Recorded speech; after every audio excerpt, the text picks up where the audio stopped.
you very much. Thank you all for coming early this morning. And to say that I'm really into queen mating just sounds wrong. Put it that way. So it's not what you think, because I know that you have a very high esteem for the crown. So my apologies. So this title could be a lot racier, I guess, in some ways. And really what I plan on doing this morning is exploring a little bit of some of the research that we've done over the years, focusing on queens, but really as a way of expressing my love and admiration and just fascination about the biology of queens and of our bees. And I'm very much of the philosophy that to be the best beekeeper that you can be, you really need to understand the biology of our bees. You know, so much of what we do at these meetings and in beekeeping is how to do what to do and when to do it. But really, in order to become a real master beekeeper at our craft, it's understanding what the bees want to do and how much we can assist them in doing what their natural biology is, and then where we can actually push back and coax them into doing something else that we want them to do, and kind of where that boundary is, right? And so a lot of what we're going to be talking about today is nothing that really is germane to beekeeping per se, but it gives us this deeper appreciation, understanding of kind of what the bees are doing so that we can have a more thorough understanding of how we can work with them, if that makes any sense. So first and foremost, I want to appreciate our sponsors here, the Central Association of Beekeepers. And I certainly and most appreciate the hyphen in here. So that's okay, that was not a good joke. Okay, that felt. Thanks again to the speakers and to the sponsors, and they really make these types of things happen, and we're very appreciative of that. So this is a very simplistic diagram of the life history of a colony, kind of outside of beekeeping, really, but and especially how queens fit into the overall life history. And as I'm sure all of you are aware, for the most part, the queen's life is exceedingly dull. And again, honeybee queens, not over there in Windsor, right? The honeybee queen's life is exceedingly dull, and that's because all summer long she's just laying eggs, all autumn she's taken care of during the winter in the cluster, right? So by and large, her main and only role is egg laying within the colony. Of course, she provides those pheromones to keep everybody happy and calm and everything else. But by and large, her life is fairly dull, and she does live 2-3 years, and that's her main function within the colony. But there is this very brief period in the life cycle of the colony when the colony makes new queens, where all of the action takes place in all of the exciting stuff that happens in the biology of queens before she starts laying eggs and her life is dull. That kind of brief 2 or 3 week period is exceedingly exciting and just jam-packed with lots of really, really cool biology and things that are going on. And again, as far as us as beekeepers go, we're really interested in the colony. We know the queen is critical and important for genetics and for everything else, but all of the other stuff is what happens in nature, and we oftentimes don't even want these things going on. But just to explore a little bit about what's going on during this exciting brief phase in their life history, I think is worth talking about and worth sharing. And some of our research has been in this area. So the exciting parts, the queen rearing is usually associated with swarming and colony fission, where the colony splits in half, where the colony wants to reproduce. Now, we as beekeepers, we don't want this to happen at all, right? So this is something that we actively avoid. But every once in a while it happens. I know it doesn't happen to any of you, but I know some of your neighbors, believe it or not, they actually have their bees swarm, and it's embarrassing, my goodness. But when that happens, that we all know that the mother queen is the one that leaves with about 3/4 of the adult workers, and they go and they form this bivouac, and then they hunt for a new nest site, and so they're already gone. But back in the original colony, prior to the queen leaving, they purposely raise 1 or 2 or 3 dozen queen cells with daughter queens of that mother queen in order to take over the original nest, right?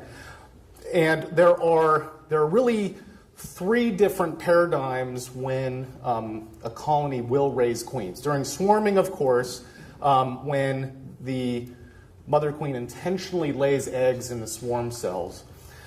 Supersedure, I'm sorry, on the bottom here, emergency queen rearing, when again, not you, but your neighbor accidentally steps on the queen or smushes her in between 2 frames, right, and she's kind of instantaneously lost from the colony. That doesn't really happen in nature very much, and hopefully not in your operation either. But then the third time that colonies will raise queens is during a non-swarming reproductive event when an old or aging queen needs to be replaced, and that through supersedure. And so they tend to build, maybe a dozen queen cells in order to accomplish that task. So, colonies will raise queens in order to replace the mother queen for whatever reason in these 3 different paradigms. And so what we can do, and what we have done in our research, is we can induce queen rearing through emergency queen rearing, right, taking the queen out, and then tracking and following how the colonies build their queen cells, right, through kind of natural queen replacement. And what you can do too, is you go into the colony after you dequeen the colony, and after about 30 minutes or so, they will start the construction of queen cells. They notice the absence of the queen pheromone fairly rapidly, and they will start the construction of these queen cells from worker larvae, right? And they will modify the comb, start feeding those worker larvae royal jelly in order to make queens, right? And then once the queen cells have been extended and then capped over, then the age of the larva at the time of dequeening, right? So you can kind of count backwards 6 days, which is 5.5 days really, which is the queen larval development time. And you can infer the age of the larva, or the age of the brood cell, around which they modified this new queen cell, right? And so when you do that, over and over again, you see that the workers are actually not all that discriminating of the age of the larva from which they construct emergency queens. So some of the brood that they construct the queens are from eggs. Most of them are from newly hatched eggs, but some of them are from 1 or 2 day old larvae. Okay, and even though they're kind of a minority of them, they still make some queens from older larvae. Now, what's important of this graph here is that the white portions of these bar graphs are queen cells that they raise and they construct and they cap over, so they get to the pupal phase. But then before they have a chance to emerge, the workers then go and tear them down. Have you ever seen this in emergency queen rearing? Or again, in your neighbors, sorry. But they actually thin the herd by about half.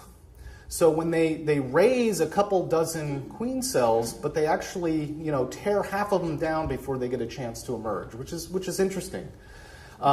And if you kind of squint and look really closely, or just take my word for it, there's a higher proportion of those that are torn down from these older worker larvae compared to the younger larvae. Now this is important because if you raise a queen from an older worker larva, then they tend to have developed as a worker for more time, so the queens are more worker-like. They're not as good queens, right?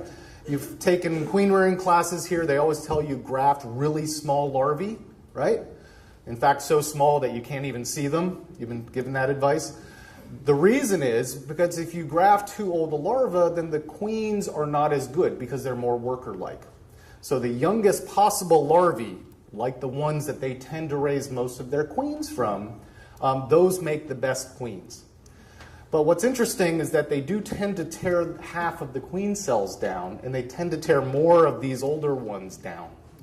So what happens when the queens actually emerge, and we measure their reproductive quality in different ways, and in this case we just look at the weight of the queens or the thorax width, kind of how big they are, their ovarial number, how many kind of individual tubules they have in their egg-producing factories, their spermathecal volume, all of these other types of characteristics of what makes a good queen good. We see that there is no decline in those older age groups. In other words, what this suggests is that that thinning of the herd as they're tearing the queen cells down, it's very possible, and there seems to be increasing evidence that the workers are tearing down the queens that wouldn't be good queens in the first place. So they're thinning the herd of the lesser queens, so only those that emerge are of high reproductive quality. So there's this collective decision-making going on during queen rearing, during emergency queen rearing, where they're actually hedging their bets to make sure that whatever queen takes over the colony is a good one, right? Which again is really fascinating because they're not comparison shopping, right? They're not going online and, you know, doing all this stuff where they're actually able to compare this queen to that queen. This is all during development, and they're collectively making this decision somehow, which I think is just fascinating. So once those queens develop, the ones that aren't torn down during development, once they mature and emerge, now we have this problem within the colony, right? Because there can be only one queen, but you have all of these sisters that are kind of developing and emerging at the same time. In the United States, we have this wonderful export that we call the Kardashians. And this episode is like kind of the worst episode of the Kardashians, where the queens actively emerge and then duke it out with each other in this giant battle royale for control of the colony. And if you think about it, there can be no greater selective pressure on these queens. Because if you win the battle of fighting with about 12 of your sisters, then you inherit this nest that has all of the brood, all of the honey, all of the workers, and proven reproductive success because your mother queen already swarmed. If you lose this competition with your sisters, you're dead, right? So there can be no greater incentive to want to win these battles. But again, the colony wants to make sure that they wind up with the best queen, right? So there's this competition or this trade-off between what's best for each individual queen versus what's best for the colony. And so these queens emerge and they actually seek out each other as they're still developing in their cells. And they will kill their rival sisters before they even get a chance to emerge, right? They will sting them to death in their cribs. It's just pretty brutal, right? And this is a documentary from Tales from the Hive, which many of you very well might have seen, that kind of documents how these different rival queens kind of emerge from their cells and fight each other. I must say that that this is actually pretty tame, that the queens are just kind of meandering around, and here you see one queen here, and the other queen will come into the picture, and they're actually, you know, pretty passive with each other, I have to say. Watching these actual fights, most of the time, they're pretty vicious. And not, okay, so here's the one queen up here. She looks kind of, I don't know, asleep. And then here's the other one that they're going to fight with each other. But In an actual crowded hive, when a lot of this stuff is going on, it's very, very fast. The queens are using all sorts of different fighting tactics with each other. And importantly, what's not shown in this video clip here is that the workers are very intensely interacting with the queens. Here, they're just kind of letting them fight. I don't know what they're wrestling. I don't know what they're doing. Then they drop off here. Plink. But the workers are chasing the queens, they're biting the queens, they're harassing the queens. The queens are engaged with each other and with the workers. There's a lot of interaction going on between the queens and with the workers. But still, eventually what happens is one of the queens wins these battles and is able to take over the nest. So exactly how this all plays out is of intent to interest, right? So what are the mechanisms by which this kind of group choice is made? So these are the different ways that queens can get killed off. Or I should say that they go from a dozen or so sister queens down to just one that inherits the nest, right? So that kind of temporary state of polygyny or multiple queens inside the colony. One is that a virgin queen can choose to leave the nest in what's known as an after swarm, which again, your neighbors occurs all the time, but not to you. And so that really only happens if the colony is strong enough, right? So we already know the mother queen left with 3/4 of the workers. And so to create another swarm, it has to be a really big colony for the colony to issue another swarm or even two, right? But this can definitely happen. And so from the choice and the tactics of one of these virgin queens, in their frame of mind, it's, okay, well, I can either fight, a dozen of my sisters, where I have like a 50-50 chance of winning each fight, which is exceedingly low that I win them all, or I'm going to take my chances out there with my own colony, right? So that's one strategy in departing the nest with an after swarm.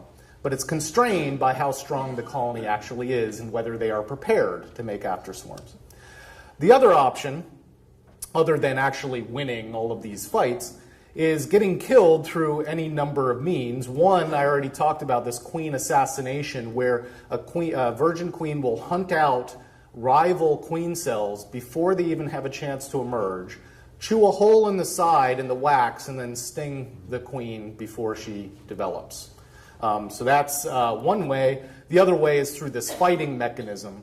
But what's interesting is that the workers don't at all interfere or kill these supernumerary queens themselves. Okay, this is actually interesting because the workers are letting the queens duke it out themselves, but they're not actually engaged in killing off the queens. They're letting the queens settle it rather than involving themselves directly in the fight. Right? Now, what meta-analysis of some of these studies was looking at was, there's a lot of variation in when the workers are intensely harassing these queens versus just letting them, do whatever and not really interfering all that much. And so what it turns out is that if the colony is not strong enough to produce after swarms, that is, the queens don't have this option to depart the nest and start their own colony, then the workers don't harass the queens hardly at all. The first queen that emerges will come out and assassinate all of her rivals, or if any of them emerge at the same time, they'll fight it out, one-on-one. But the whole process is over in a matter of hours or relatively quickly with not a lot of fanfare. The workers don't really interact with this first emerged queen at all. And then that first one almost always takes over the nest. If, however, the colony is strong enough to make after swarms, what happens is that the workers are much more involved. They are kind of regulating the process. They can, in fact, imprison queens in their queen cells so that the queens are trying to get out. They're cutting the capping on their queen cells and trying to get out. And the workers are actually pushing that kind of hinged door shut and even sealing them back up and saying, nope, you can't come out, sometimes for like 2 or 3 days. They actually can regulate when queens are emerging and everything else. And they're chasing the queens, they're intensely interacting with these queens. And very rarely, in fact, I don't think ever, the first queen that emerges is able to outlast all of the other rival sisters. And she's not the one to take over the nest. So there's intense regulation over the process of queen replacement if the colony is big enough. If the colony is too small, the first queen out wins. If the colony is big, the first queen out never wins, right? So you often hear this in beekeeping that, oh, well, you just want to let nature take its course and let the colonies replace themselves because that first queen is the best queen. Well, not always, right? And so there's something else going on here that's interesting and that we're still not quite fully understanding. So we can manipulate, of course, queen rearing through grafting and through traditional apiculture queen rearing techniques. And we can raise queens of different types. And then as middling scientists, we can pit these queens against each other in these competitive bouts to see who wins and who has advantage over others. And so the way that we've done this, just as an example, is looking at relatedness of who's related to who, that is, if the workers are related to the queen or not. By doing that, we'll take two unrelated two unrelated colonies and cross-foster queens so that we graft larvae from A into A and then larvae from B into A and vice versa. And then let those queen cells grow up and then place those queens into splits, nuke splits of this larger colony. So you have A workers with the choice between an A queen or a B queen during this competitive fight, right? And the same thing over here. And so we can see, is there an advantage of one queen type over another during these fights? And the long and the short of it is that workers, well, I shouldn't say workers prefer. I should say that queens that are related to the worker force within the colony have a higher likelihood of surviving that queen fight than unrelated workers. Older queens, that is 2-day-old queens, have a competitive advantage over younger queens. Queens that are of higher reproductive quality, that is, they're bigger, they have a higher capacity to lay more eggs, so on and so forth, they have an advantage over queens that are more worker-like and are lower reproductive quality. So whatever is going on in these competitive bouts, there seems to be a bias towards certain queens, probably by the workers. So even though the workers are not killing the queens themselves, they're somehow, biasing the fight. And we don't really quite understand how or why, but there seems to be this bias in the final outcome of these competitive bouts. Which again, as beekeepers, we don't want competitive bouts. We don't, we want to skip this entire, type of the part of their life history. But I think it's interesting because it introduces choice and something that the bees are doing that, we normally don't allow them to do. So once these competitive bouts are all over, then we have a virgin queen inside the colony that finally replaced the mother queen. And that's the point at which she engages in mating. So this is an important part of their life history where the queens will fly from the hive. And as Sue Kobe very nicely described yesterday, they go to these drone congregation areas and mate with a wide diversity of different males from the surrounding colonies and then return back to the colony. And this is, again, another clip from that same Tales from the Hive that very nicely shows this mating process. And this is by far the raciest part of this talk, and I didn't realize there were some minors in the audience, so my apologies. But the actual mating process is very rapid, and it occurs very far from the hive to deter inbreeding or to avoid inbreeding. where the drones, chase after the queen and then, copulate with her in very rapid succession. And in the process, very famously, they die in the act of coitus, like that, because they have to turn themselves inside out in order to copulate with the queen.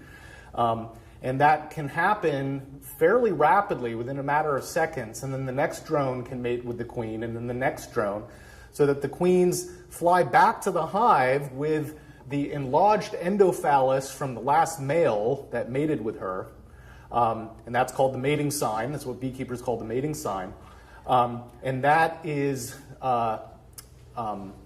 when she flies back to the hive, then it takes about a day or more for the sperm to migrate into the spermatheca, the sperm storage organ. And that's where the sperm are kept alive for the rest of the queen's lifetime to fertilize the eggs as she lays them. So the drones are long gone by the time that the queen is actively egg laying, but they're still there fertilizing her eggs for her because she's storing the sperm. Right? And again, Sue did a very nice job summarizing how the queen purposely samples some of the sperm from all of her mates so that there's increased genetic diversity within the colony. And so what happens is when a queen mates with, in this case, 2 males, the workers are sired by all of these different males within the colony. And so you have these different subfamilies or patrilines where everybody shares the same mother, but they can have different fathers. And so this increases that genetic complexity within the colony. And so what we can do as scientists is we can go into colonies with a mated laying queen, and we can sample the workers and sample her offspring, and then do genetic analyses on them. In essence, kind of find out who their daddy is, right, molecularly. And so we can then infer how many subfamilies there are on the colony, and therefore how many mates the queen had on her mating flights. And so the answer to that is that there is a wide variety of mating numbers among queens. So some queens only mate once or twice or 3 times, so that's a rarity. Some queens have been estimated to mate upwards of 50 times, which I like to tell my undergraduates, this is the real reason we say busy as a bee. But most queens mate an average of about 12, right? But there's a lot of variation in this. So some mate fewer, some mate a lot, but on average, queens mate about 12 times. And so this is really quite, amazing and impressive, which again, Sue had talked about all the different reasons for this. And so again, as scientists, we can manipulate this system through instrumental insemination, and vary the number and type of drones that inseminate a queen, right? So we have total control over that. So rather than letting the queens mate and then infer their mating number using genetics, we can actually impose the mating number onto the queen using II. And so by doing this, we've done several different experiments where we can test these benefits of genetic diversity by instrumentally inseminating queens. And so a standard design that we've used is to take a whole bunch of sister queens and then to take a single drone from lots of different unrelated genetic sources and then singly inseminate each one of those different queens. So all of those colonies all have the same mother and the same father. So within the colony, they're not genetically diverse, but across the colonies, they are. Conversely, we then take another drone from each of these same colonies and then pool and mix their semen in the syringe and then provide 1 male's worth of that mixture to another cohort of sisters so that here the genetic diversity is within the colonies and not among them. Does that make sense? So this is what Sue was saying yesterday about the SDI, single drone inseminated, versus MDI, or multiple drone inseminated colonies, which gives us this maximum range of 1 versus a lot, so that we can test to see what are the benefits of this multiple mating and genetic diversity.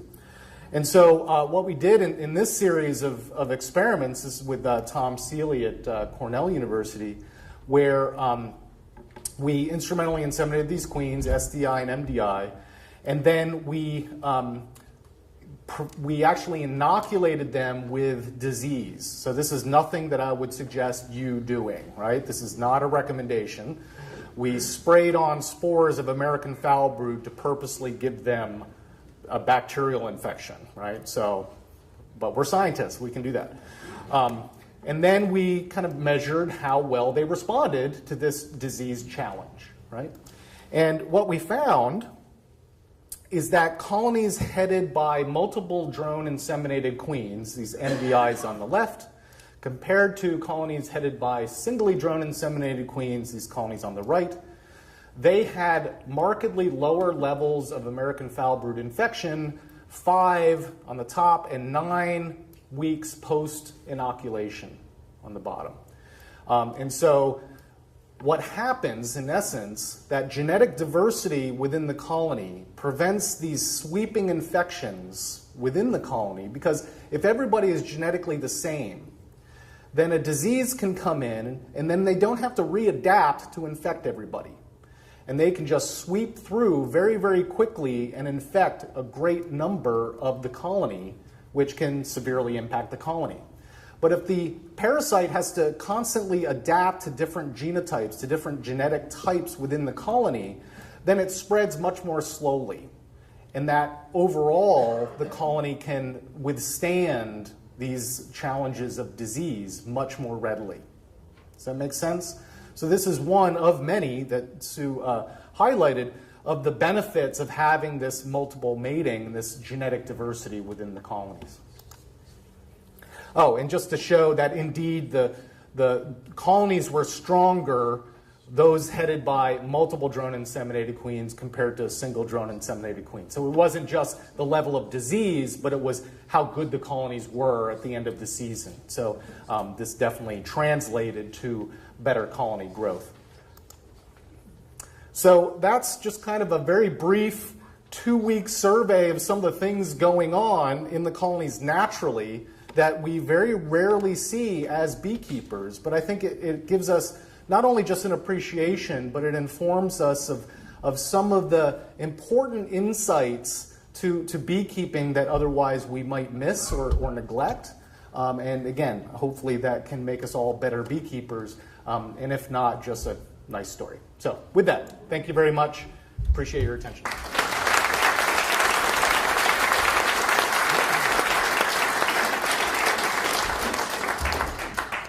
I think we have time for a question or two. Is there any advantage in not mixing semen in terms of financial efficiency? I'm just wondering whether the commercial breeders might cut corners, because it's easier to just put in. So the mixing of semen, and Sue is probably going to be talking about this tomorrow when she talks about II, but they tend to collect hundreds and hundreds of drones at the same time, and then inseminate the queen. So they tend to collect the semen and then inseminate lots of queens. And some of them, not all of them, will actually collect a tube of semen and then expel it and then draw it back up just once. And that mixes it thoroughly, not evenly or perfectly, but it mixes it enough where there can be dozens and dozens of different drones represented among the offspring. And in fact, we worked with a commercial queen breeder in the United States who does II, and wanted to know how effective that technique was. And so we did those genetic analyses for them to see how many subfamilies were in the colony. And they were at least 30 in the colony. So it can be very effective. But yeah, they don't all necessarily do it because genetic diversity is important, but also making sure they have enough sperm in the spermatheca is critical as well. It's quite well established that in human IVF, the offspring have higher congenital malformations. You've shown that some of your research, obviously, if there's fewer drones mating with the queen, those bees do not perform as well as the multiple mated. Are there any studies that have been done with wild mated versus artificial insemination? Obviously, there's multifactorial factors influencing all those hives, but surely what has been done conventionally has just weakened the whole gene pool of bees, because you cannot, if everything's going by natural selection, it is only the strongest and the best that will be continuing the genetic line. Yeah, so I think there's actually two questions in there. And Sue, are you going to have that table from your review paper? So Sue has a publication that is kind of a meta-analysis and a review of the comparison of how good queens are naturally mated versus instrumentally inseminated. And she will, argue that if done correctly, and there's enough genetic diversity and a high enough volume, that instrumentally inseminated queens are just as good as naturally mated queens, right?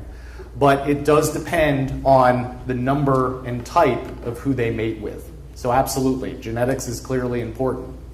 But you're selecting the drones, and that's not going to be the fastest, strongest drone that can fly so those miles to meet up with that bee. So well, that's true.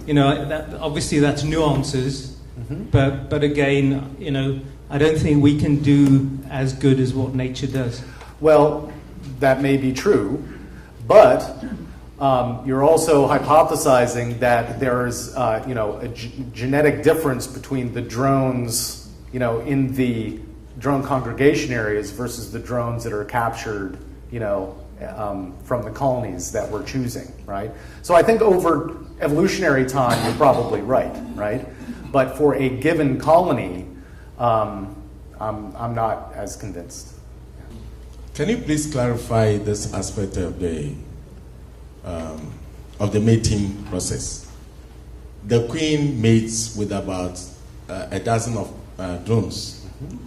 Now, you indicated earlier on that the queen enters the hive, returns to the hive after mating with the last drone, and then for some time there's migration of the semen.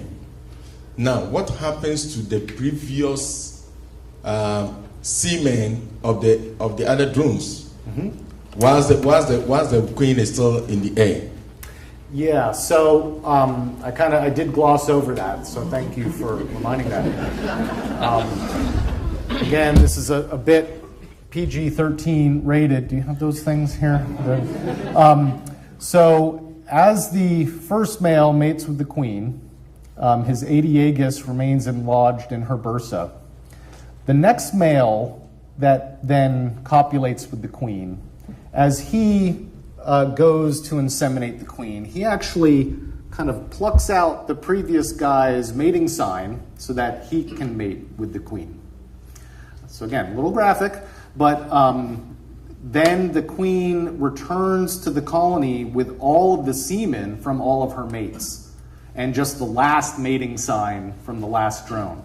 Now, she can take multiple mating flights on subsequent days. So queens can take 2 or even 3 mating flights, again, mating with multiple drones on each flight. But once she has mated enough, whatever that it means to her, that's when all of the sperm is migrated into the spermatheca. She develops her ovaries and she starts laying eggs. So the excess semen is just simply expelled out the back end of the queen. And only about 5 to 10% of the sperm from each mate migrates into the spermatheca. So it's just extra. How would you explain, with the supersedure situation, a situation that I found last weekend with the queen, the marked queen and her daughter queen in the same colony on different frames? Yes, and this happens quite often. with supersedure, that you have shared power, right, between the queen and the mother queen. And we actually, of all of those three paradigms, we can induce queen rearing through emergency queen rearing. We can allow colonies to swarm on purpose, and we can study queen rearing there. But it's been exceedingly difficult to study supersedure because, and this is things, it's not for a lack of trying. We've been trying, and many others have tried, to induce supersedure and try to understand what causes colonies to want to replace a queen, right? And in doing so, how does that process work? We don't even know how the mother queen dies. Does the daughter queen kill her? Do the workers kill her? Does she get neglected and starved to death? Does she just die of boredom? Like, we don't know that simple answer. But we do know, as you correctly point out, that you can see two queens in the colony, sometimes laying eggs on the same frame. I've seen them, together. And we don't often see this because you go into the colony and you find the queen. What do? You stop looking for the queen, right? So there was a study done in the 80s of a German research group. I forget who, but their experimental design was go into the colony, find the queen, and then keep looking for the queen. And what they found is upwards of 6% of the colonies had a second queen. Now, whether or not they're actively laying, whether or not they, laying together at the same time, that's less known. Doing these genetic analyses, you can detect if there are two queens in the colony, and we don't see that very often. So the presumption is, if there are two queens in the colony, it's probably a fleeting event, that they're not there together very long. Now, bees never read the textbook, so, we don't really know. But yeah, we know a lot less about supersedure than these other rearing paradigms. Thank you for the talk, Dave. It's very good. It really comes down, say, to grafting. And the optimum is to graft a larvae that's 1 day old. Why not graft an egg? Why not graft an egg? Why not indeed? You can, but there's two problems, main problems, and three reasons. The two problems are eggs are a lot more fragile. They're actually kind of glued to the bottom of the cell, and so the physical transfer of the eggs from one cell, from a worker cell to a queen cup, a lot of people damage them, and you get a lot lower success rate. Now, you can get around that with those Yenter kits or those graftless types, right, where you can pick out the plugs, and move them. So you can overcome that. The other is that, for some reason, don't really know why, but during grafting or during emergency queen rearing, the workers can cannibalize the eggs, whereas they will feed the larvae royal jelly. So those are two things that need to be overcome, but can be. The third reason is that the difference in quality from eggs to less than 24-hour-old larvae, as far as the resultant queen, is negligible. Now, once you get to a day or 2 days or 3 day old larvae, then the queen quality really drops off. But there's not much of an advantage in the resultant product of grafting eggs versus very young larvae. And it's just a lot easier. So that's why that method tends to be pretty standard. If you cage a freshly emerged virgin queen, they don't take very long to die, a couple of hours or so. I've always assumed it's because of starvation. Yet when the bees imprison virgin queens in cells, it can be for anything up to about 4 days. How do they feed themselves? They can stick their tongues out of the slit, and the workers will feed them, and then they'll seal this thing back up. It's fascinating. If anybody has an observation hive, let the thing swarm and watch all of this. It is just absolutely astounding. There are times when a queen will chew her way out. She's being imprisoned, right? But the flap on the cell can hinge open like a swinging door, right? And the workers can just kind of turn their heads for a second, and she can slip out, and then a worker will go into the cell and start eating the royal jelly, and then the other workers will realize, oh, there was a prison break, and they'll seal it back up. And so you open the queen cell, and a worker emerges butt first. It's just the funniest thing. But this can happen, right? So it just shows that the queens are trying to get out, the workers are trying to keep her from getting out, but they're not always effective at it. And so, this also occurs with virgin queens, not with laying queens. So those are also different contexts, right? The queens are just, freshly fed and newly developed, so they have a lot of energy reserves, right? But laying queens, they're laying twice their body weight in eggs a day, right? So if they're not replenished constantly, or not constantly, but consistently, then they can have problems, right? But virgin queens, they're not laying eggs yet, so they might not need to be as fed as often, right? So they can withstand being in prison for a period of time. Does any of your research shed any light on colony collapse disorder? Next question.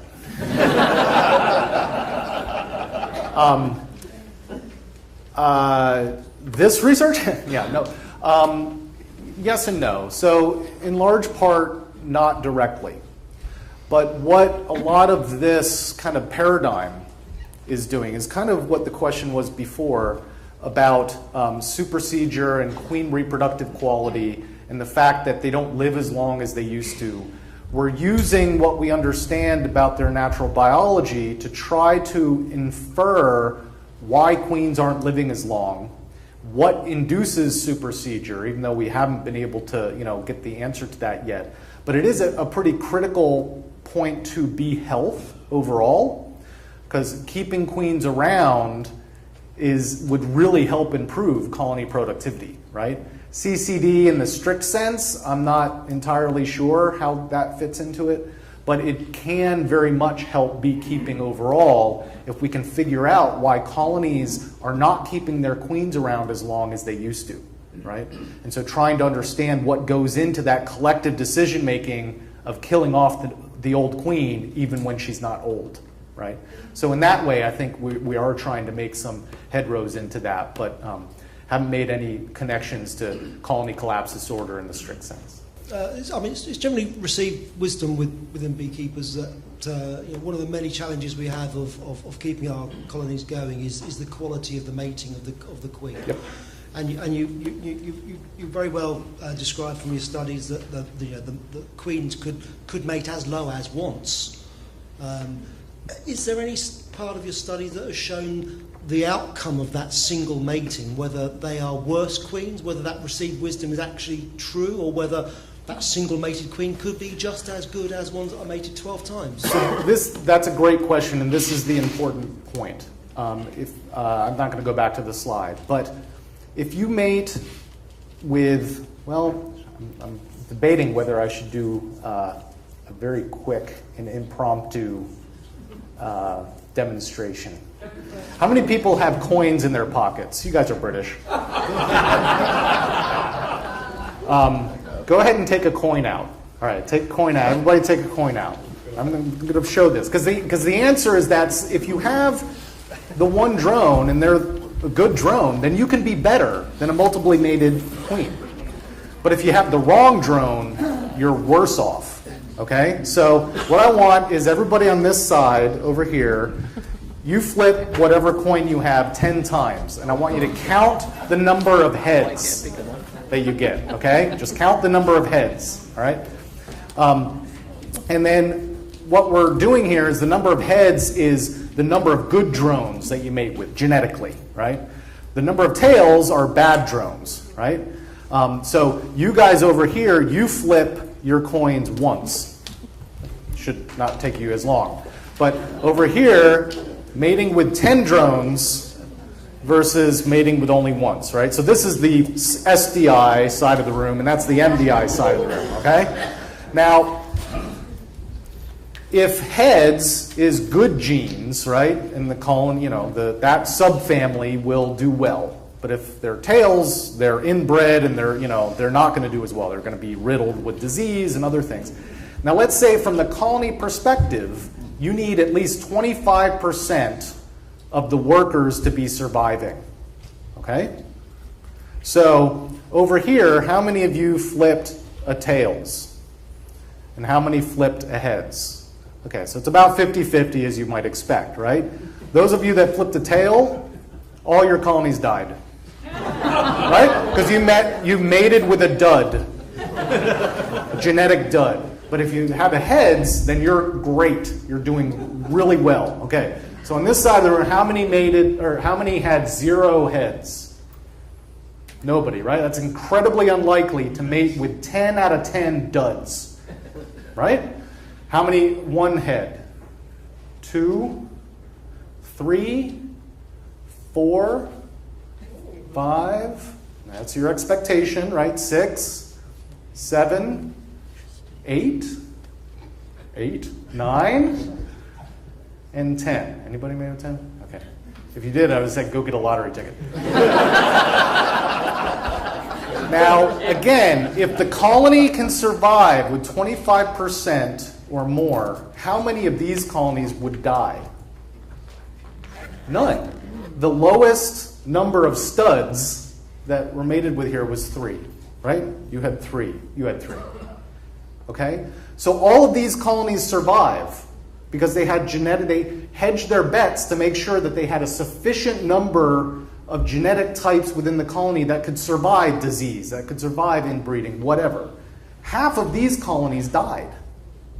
Right? So even though the ones that got the heads over here, maybe they're 100% compared to 70, 80% over here, so they could be better, but the strategy of mating only once is worse. Does that make sense? So it's this bet hedging strategy, not because it's necessarily better, but over time, making sure that you mate with enough studs is better than mating once with the dud. And I'll end it on that.